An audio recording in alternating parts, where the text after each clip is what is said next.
Ассаламу алейкум туғандар, қандайсыздар? Назарыңыздарда қайрадан эле базар жоқ каналы.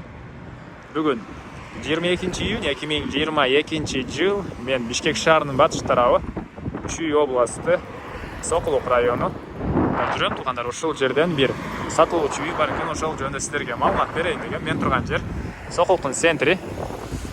Центринен бир аз батышыраактагы Советский көчөсү жана чоң Фрунзе трассасынын жээгинде турам. Ушул жерден могу Советский көчөсү менен түз 1 километр 200 метрдей басып барганда Советский көчөсү менен сатылуучу үй жайгашкан.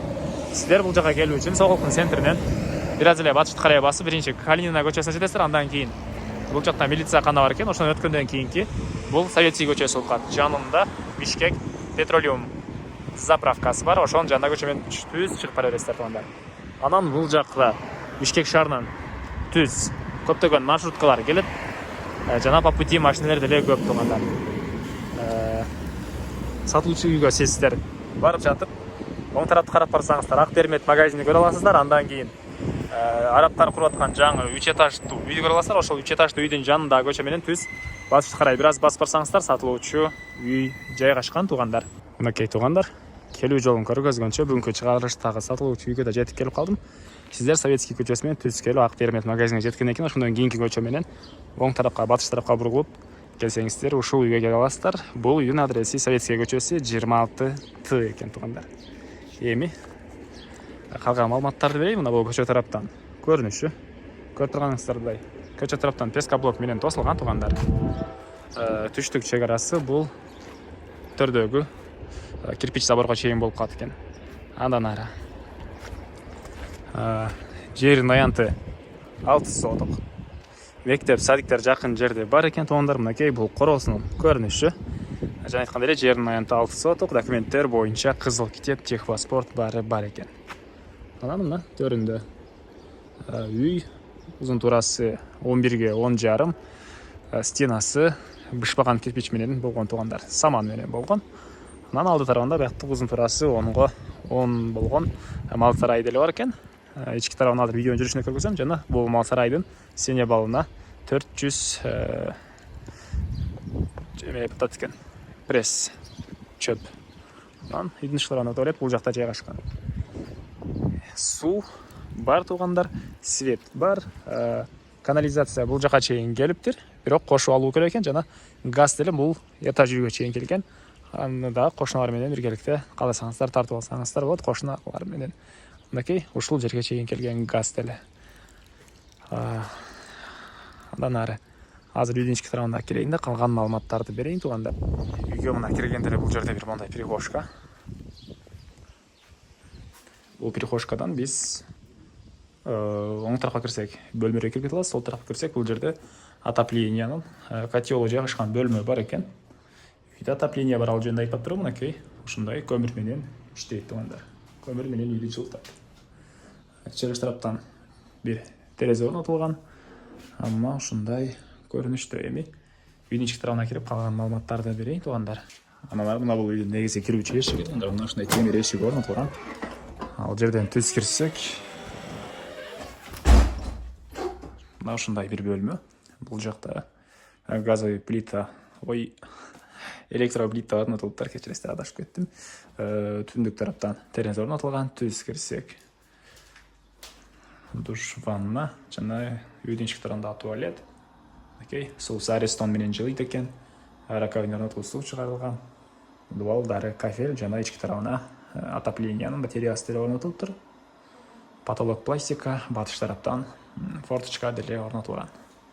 Эми андан ары кайра эле бул жерге чыгып, түз сол тарапка кайрылсак, бул жакта холл тугандар. Потолок гипсокартон, дуалдар шпаклевка. Бул жакта тамактануучу жай жана бул жерде раковина орнотулуп, суу деле чыгарылыптыр. И ушул жерден биз калган бөлмөлөргө өтүп кетсек болот экен. Оң тарапка кирсек, бул жакта ондай чакан бир бөлмө. Менин оюмча детский окшойт. Батыш тараптан терезе орнотулган. Пол бардык эле бөлмөлөрдүкү ламинат экен. Андан ары түз өтсек, бул жакта дагы бир чоң зал.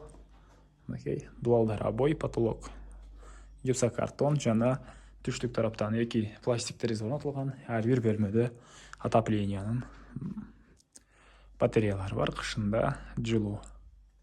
Эми кайра эле бул холлго чыгып, оң тарапка кайрылсак, бул жакта бир мондай бөлмө, менин оюмча спальня окшойт. Дуалдары шпаклевка, потолок гипсокартон жана чыгыш тараптан пластик терезе орнотулган.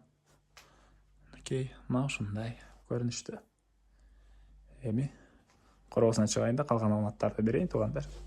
Мен кайра үйдүн короосундамын туугандар. Бул үйдүн түндүк тараптан көрүнүшү. Эми сиздерге калган маалыматтарды бир чекеден берейин. Жана видеонун башында айтпадым эле туугандар, бул жерде мындай таш кордо жасаган очок дейбиз, тандыр дейбиз, ушундай жери деле бар экен. Үй ээсин азыркы учурда чакан бизнес экен ушул. Сиздер деле келсеңиздер, эгер үй ээси сиздерге кантип мариновать этет, таш кордону кантип кылат, буну кантип иштетет, баарын өргөтүп, анан кетем дейт. Так, андан ары бул үйдүн мына чыгыш тараптан көрүнүшү. Анан төрүндө, түштүк төрүндө биякта навес бар экен. Навестин ылдый тарабы азыркы учурда склад катары колдонулат туугандар биякта мынакей. Анан биякта узун туурасы жанагы 10го 10 болгон мал сарай. Сине малыга 400 пресс батат деп айтты үй ээси. Анан ылдый тарабында мондай мал сарай бар. Азыр ички тараптан сиздерге көргөзөйүн. Мунун деле стенасы саман экен. Азыркы учурда майда малга койго ыңгайлаштырып салынган. Мынакей. Акырлары кой турчу жерлери. Мына ушундай көрүнүштө. Эми ушул эле жерден чыгып, андан кийинки эшиктен кирсек, бул жакта эле негизи боюнча мал сарайга расчет алынган дейт, бирок азыркы учурда склад катары колдонот экен үй ээси. Дуалдары саман, анан түндүк тарабындагы дуалы пескоблок менен бүтүрүлүптүр. Эми эмне маалымат калды туугандар? Бакта кире бериште үйдүн тышкарында туалет жана летний душ окшойт болду. Боюнча арылар көп экен. Чыга албасын. Бакта мына үйдүн тышкарында туалет деле пескоблок менен бүтүрүлгөн туугандар. Мына ушундай көрүнүштө. Эми бул үйдүн баасын айтайын туугандар. $29,500 деп атышат. Сүйлөшүү болот. Ээсинин номерин мен экранга калтырам. Звонок кылып сүйлөшүп көрүңүздөр туугандар. Сүйлөшүү болот.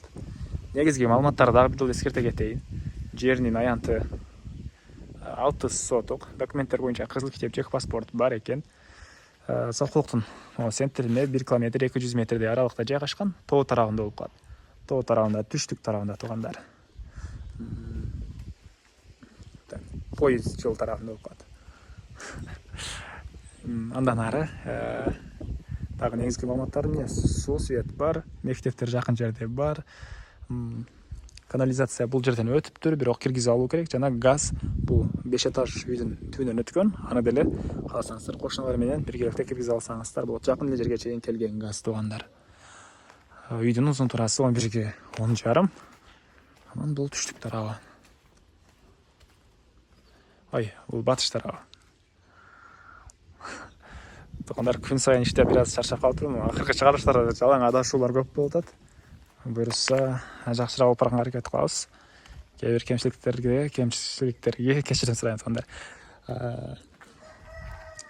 Анда эмес эместерине койсором туугандар, бул видеону достор менен, группалар менен бөлүшсөңүздөр, мага үй ээсине чоң жардам берген болсо, жана кимдир бирөө үй издеп аткан болсо, ал кишиге да чоң жардам болот. Негизинен акчаңыз даяр болсо, үй алуу деле, мындай үй издөө деле проблема болуп калат. Ошондуктан туугандар, группалар менен бөлүшсөңүздөр, көптөргө эле жардам берген болосуздар деп ойлойм. Кийинки чыгышка чейин саламатта калыңыздар.